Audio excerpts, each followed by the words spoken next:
ముందుగా మీ mirror channel వాళ్ళకు ధన్యవాదాలన్న. మొన్న మీరు అక్కడ ఇంద్ర పార్క్ దగ్గర వచ్చిర్రు. చాలా మంచిగా ఫోకస్ చేసిర్రు. చాలా మంది డిపార్ట్మెంట్‌లో కూడా జీతాలేసిర్రు. 6 నెలలు పెండింగ్ ఉన్న జీతాలు కూడా మీ ఛానల్ వల్ల సపోర్ట్ చేయడం వల్ల కూడా మా ఎంప్లాయీస్‌కు చాలా మంచి జరిగిందన్న. ముందుగా మీ మిర్రర్ ఛానల్ వాళ్ళకు ధన్యవాదాలు. అట్లనే మీరు మాకు మంచిగా సపోర్ట్ చేసే ఈ ఏజెన్సీ విధానం అనేది రద్దు కావాలన్న మెయిన్. ఈ ఏజెన్సీ విధానం అనేది రాష్ట్రంలో పిడుచుకో తింటున్నాయన్న. జీతాలు లేక చాలామంది ఇబ్బంది పడుతూ ఇప్పటికే 2 నెలలు జీతాలు లేవు మాకు. ఈ ఏజెన్సీ విధానము మొన్నటితో జూలై 31 తోటి క్లోజ్ అయిపోయింది. మళ్ళీ ఇది రిన్యువల్ ఇవ్వకుండా డైరెక్ట్ నేరుగా కార్పొరేషన్ చేసి కార్పొరేషన్ టైప్లో జీతాలు ఇవ్వాలని, నేరుగా మా అకౌంట్కే జీతాలు ఇవ్వాలని కోరుకుంటాం మేము. ఇప్పటికే సార్ని కలిసినాము, మేడంని కలిసినాము, అట్లా అందరినీ కలుస్తూనే ఉన్నాము. దయచేసి ఇప్పటికైనా సీఎం రేవంత్ రెడ్డి గారు ఇది మేలుకొని మాకు మంచి రోజులు రావాలని కోరుకుంటున్నాము. ఇప్పటికే 2 లక్షల మంది ఉన్నాం మేము. 7,000 ఏజెన్సీలకు కాపాడుకుంటూ ఈ 2 లక్షల మందికి రోడ్ల మీద పడేస్తారు. చాలా ఈ హైదరాబాద్లో బతకాలంటే చాలా దారుణమైన పరిస్థితిలో ఉన్నాము.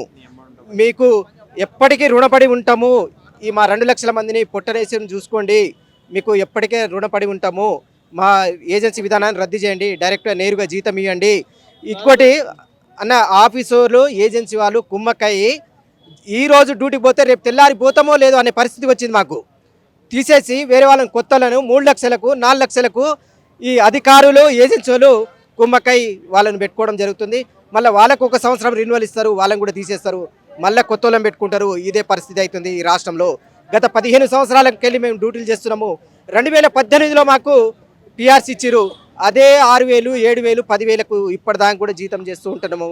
ఈరోజు అడ్డ మీద కూలీలు పెరుగుతూ ఉన్నాయి కానీ మా జీతాలు మాత్రం పెరగవు. గవర్నమెంట్ వాళ్ళకు డిఏలు అనుకుంటా ఇది అనుకుంటా అవి పెరుగుతూ ఉన్నాయి కానీ మాకు ఇప్పటిదాకా జీతాలు కానీ మాకు ఏ భత్యాలు కానీ ఏ మాత్రం ఉండదు. బయట వేరే ప్రైవేటు కానీ వేరే కంపెనీలు కానీ చేస్తే వాళ్ళకు పెరుగుతూ ఉన్నాయి కానీ అవుట్ సోర్సింగ్ వాళ్ళ పరిస్థితి దారుణంగా ఉంది. ఇది కొంచెం సీఎం దృష్టి ఇప్పటికైనా సాధించాలని కోరుకుంటున్నాం. ఇప్పటివరకు ఏజెన్సీ వ్యవస్థను ప్రభుత్వం ఎందుకు రద్దు చేయలేకపోతాం? దీని వెనుక ఏముంది అనుకోవచ్చు? ఈ ఏజెన్సీ కారణం ఏందో మాకు కూడా అసలు అంతు చిక్కని విషయం ఇది. ఈ 7,000 ఏజెన్సీకి చూసుకుంటాడా, ఈ 2 లక్షల మనుషులను చూసుకుంటాడా అనేది మాకు కూడా అర్థమైతలేదు. మేము దాదాపుగా 2 లక్షల మంది ఉద్యోగాలు ఉన్నాము. ఈ 2 లక్షల మందిని పక్కన పెట్టేసి ఈ 7,000 ఏజెన్సీలను పట్టుకొని ఏం చేస్తుండో అర్థం కావట్లేదు. నాకు తెలిసి నా సొంత అవగాహన ప్రకారము ఈ అంతా ఎమ్మెల్యేలది, ఎంపీలది, వాళ్ళదే ఏజెన్సీ నడుస్తుందని మా అవగాహన అన్న. ఏజెన్సీ వ్యవస్థ వెనుక ప్రభుత్వం ఇది మొత్తం కంప్లీట్గా రాజకీయ వ్యవస్థతోటే నడుస్తుంది ఏజెన్సీ విధానము. ప్రతిోడు రాజకీయం వల్లనే మొన్నటి ఎలక్షన్లో బీఆర్ఎస్ వాళ్ళకు నేరుగా సపోర్ట్ చేసి వాళ్ళకు పెట్టుబడి పెట్టిన ఈ ఏజెన్సీలే. ఇప్పటికైనా ప్రజాప్రభుత్వము మా సమస్యను పరిష్కరిస్తారని కోరుకుంటున్నాం. మేము మాకు ఏజెన్సీ విధానము రద్దు చేయాలని చెప్పి కోరుకుంటున్నాం. మాకు చాలా ప్రాబ్లం ఉంది. ఇప్పుడు దసరా వస్తుంది. తెలంగాణలో అంటే దసరా చాలా పెద్ద పండుగ. మాకు 5-6 నెలల సంది జీతాలు లేవు. చాలా పరిశానలు ఉన్నారు. ఇది రేవంత్ రెడ్డి గారికి 2 లక్షల మంది ఎప్పటికీ రుణపడి ఉంటాం. మేము ఇలాంటి పని చేస్తే మాత్రం చాలా బాగుంటుంది. ఎప్పటికి మాత్రం మన రేవంత్ రెడ్డి గారికి రుణపడి ఉంటాం. చరిత్రలో నిల్లాడిపోతారు ఇది ఎప్పటికీ.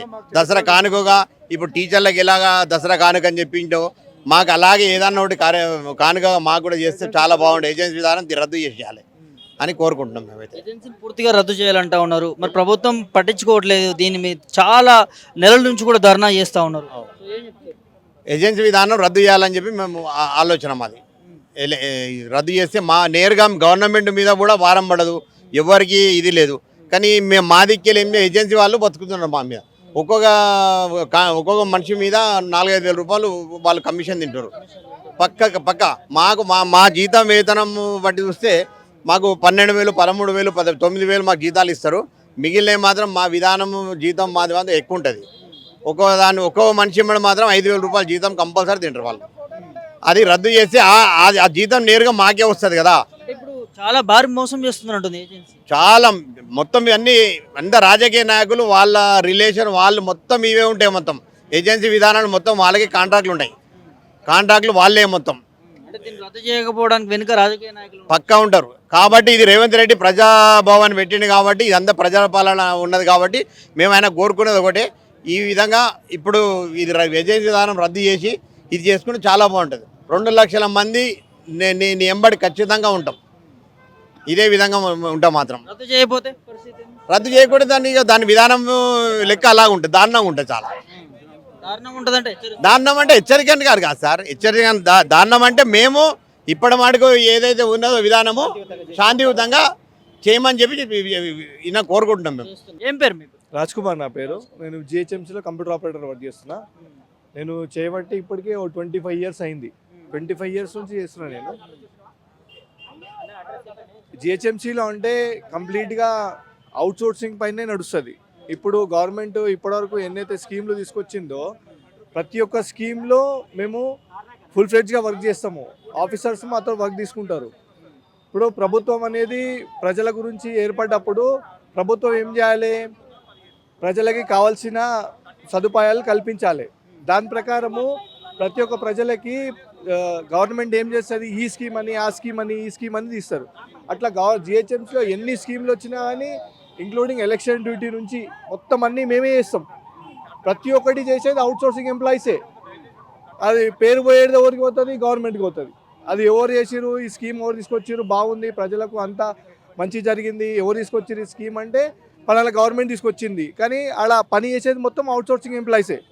మేము ఫుల్ ఫ్లెడ్జ్గా పబ్లిక్కి సర్వీస్ చేస్తేనే గవర్నమెంట్కి మంచి పేరు వస్తుంది.